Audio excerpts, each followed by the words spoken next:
This is number 54 on 5.2. So let's simplify first inside the radical.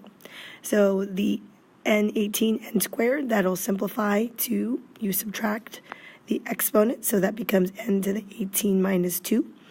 And then really you're subtracting the exponent as well, so minus a minus 1, right? Or you know that it moves to the top, so you know you're really just adding 1 there.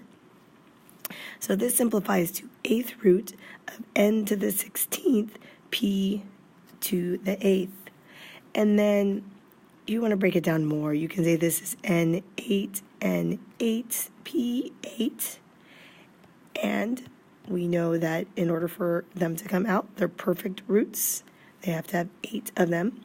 So therefore, we have 2 n's coming out, so n squared. And then p, it's a single p.